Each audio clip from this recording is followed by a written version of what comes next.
What's up, guys? Welcome to Daily Dose of Reddit. This is your host, Zach, and today's subreddit is r/ChoosingBeggars. Don't forget to like, subscribe, and hit that bell to never miss an episode. So this story's called Karen at Midnight. My very first job was at Jack in the Box. I was 17 and it was 1995. And one Thursday night, I was manning the fry station. It was a graveyard shift and it was getting close to bar rush. Chico, California is a college town with many bars. So I was getting ready for the 1 to 2 hour onslaught that was to follow. Now, after about 45 minutes in, it was pretty busy, but not too busy, so my shift leader asked me to stop the fry station and start with the night cleaning and he would take over on the fry station. Sounds good, I said. I would much rather be in the back doing the dishes and prep work because no one bothers me. When all of a sudden, I hear it over the headset in a shrill, "I demand to speak to your manager" voice.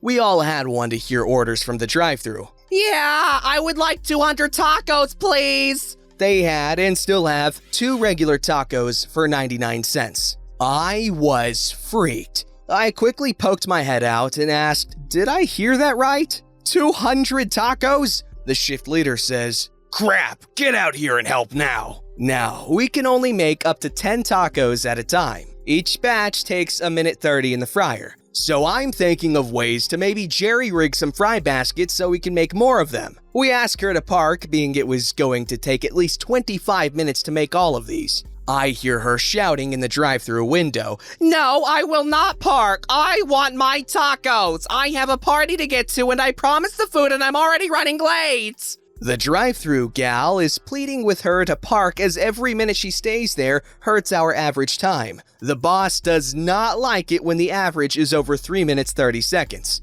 The lady in the van shouts, "Where is your manager? I have been waiting long enough already." She had been waiting for 6 minutes, and we had just barely broken taco number 36. The shift leader goes to the window and asks her to calm down and that normally when these large orders are placed, they would be called in at least 30 minutes in advance. She once again yells in the window, "Well, I'll park over there, but if you are not ready in 10 minutes, I'll be right back here.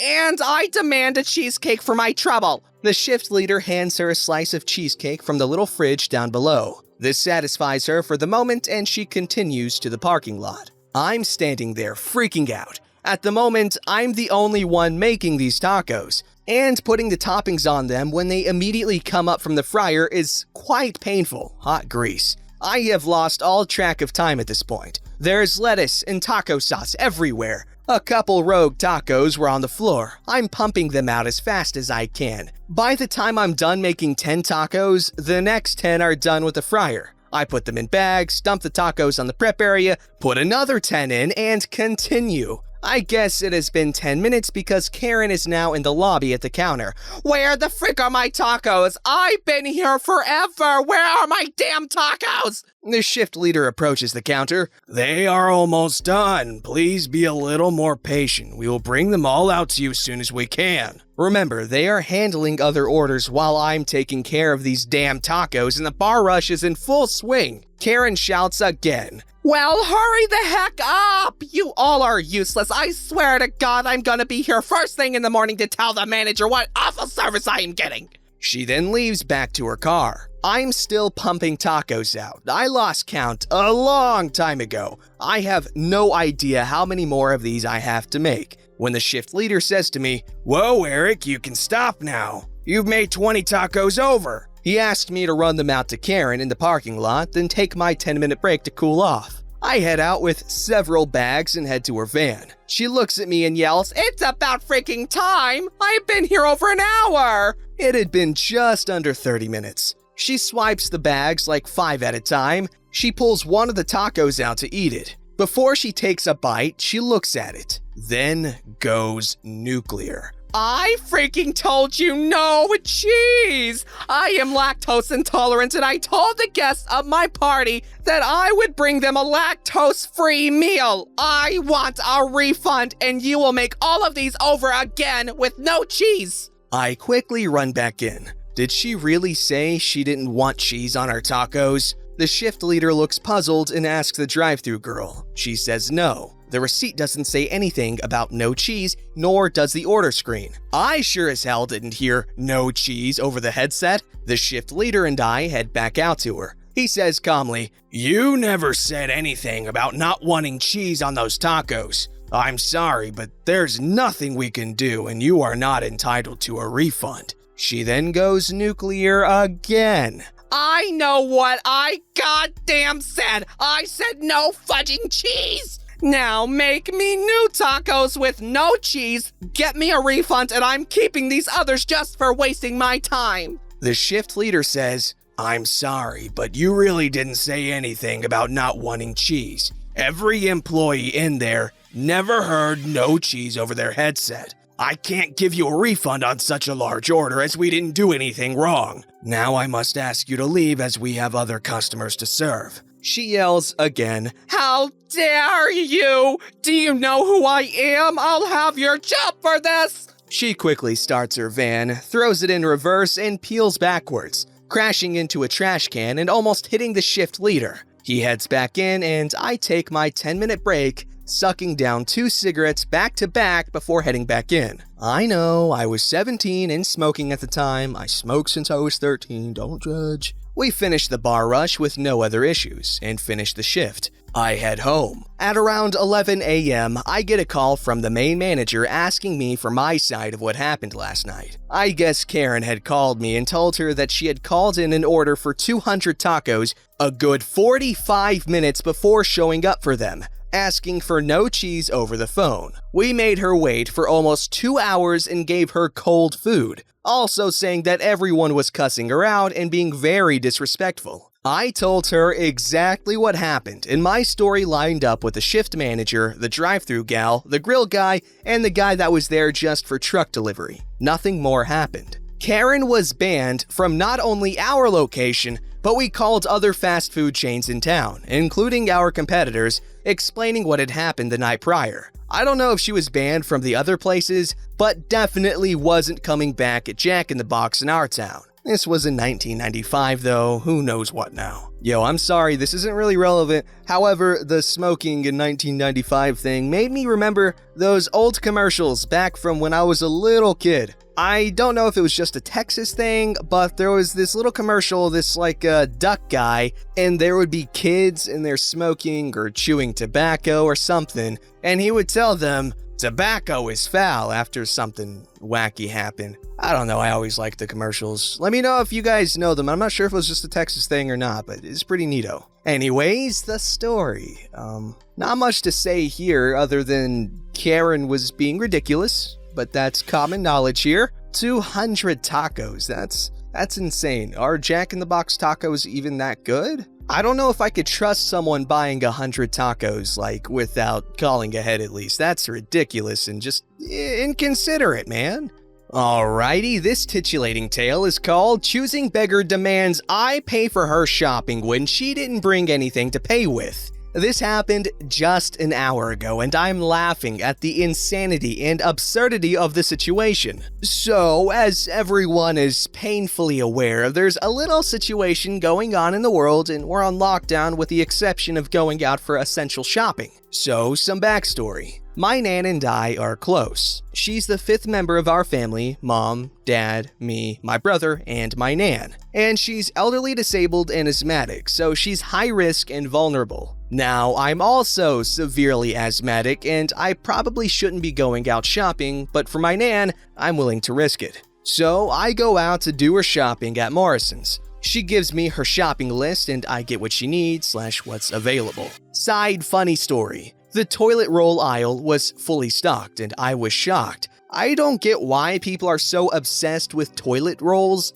but if that's what people panic buy in this situation, at least future history lessons and exams will have ridiculous questions. And my grandkids in the future can ask about it and I can have a laugh. Anyway, on to the story. So, like at most stores, there's markings to help with social distancing and keeping people safe. So this choosing beggar started off by ramming me with her trolley while I was trying to scan my items and pay, and was invading my personal space. very rude. So I begin placing my items on the till and she's just glaring at me for some reason and muttering to herself about me hurrying up. I place the divider and go to start bagging my items. "I'm sorry, I didn't realize I had to rush for you."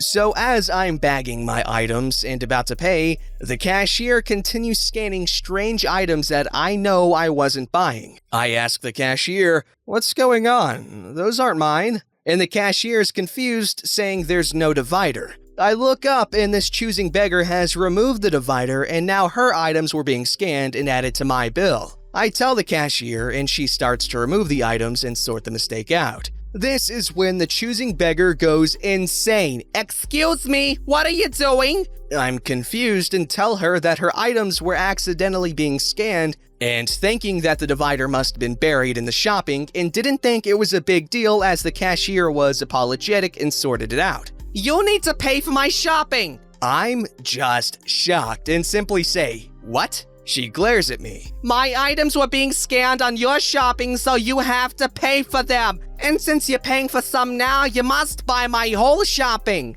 I give the cashier a look and am absolutely gobsmacked. "What makes you think I'm gonna buy your shopping?" She scoffs and continues on about how a few mistakes means I have to pay. I pay for my items and she still stood there expectantly waiting for me to pay for her shopping. I begin to walk away and she screams for me to come back. People are now staring, so I turn and say, "Lady, I don't know you and I don't have to buy your shopping for any reason." She then screams for security and feeds them some lie about me having to pay for her shopping. She called me over to ask what was happening and I told him. She then went on admitting she removed the divider thinking I wouldn't notice and I'd pay for her. Thankfully, the security guard just looked at her and told her the same thing I said, that I didn't have to. As I began walking away, she was screaming at the cashier saying she didn't have any cash or cards on her to pay and was demanding her to honor some expired coupons. I left before anything else, so I don't know how it ended.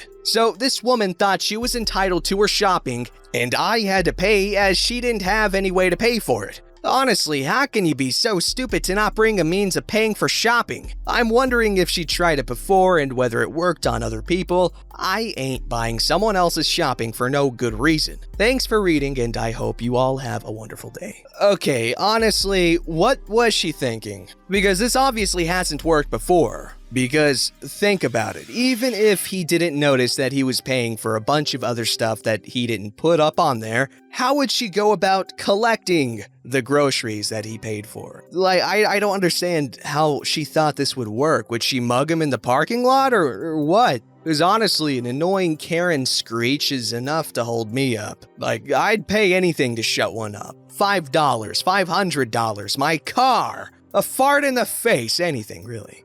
This story's called Mom Freaks Out Because Free LG Phone is Not a $1,500 Folding Phone. So let's start with a little backstory. My mother, the choosing beggar of this story, owns a now decade-old flip phone from late 2010 to early 2011. And it works, but barely. Like, you have to press the physical buttons multiple times to spell words, and the call feature, yes, the main point of a cell phone, doesn't always want to work, so we got her an LG Stylo 5 to replace it, and we surprised her with it. Here's where the sheer entitlement and pickiness kicks in. "Hey mom, we have a surprise for you. Close your eyes and hold out your hands." She sits up from untying her shoe and looks at me, closes eyes and holds out hands. I hand her a brand new 32GB LG Stylo 5. "Okay mom, you can open your eyes now." She opens her eyes and looks at the box. "What is it?"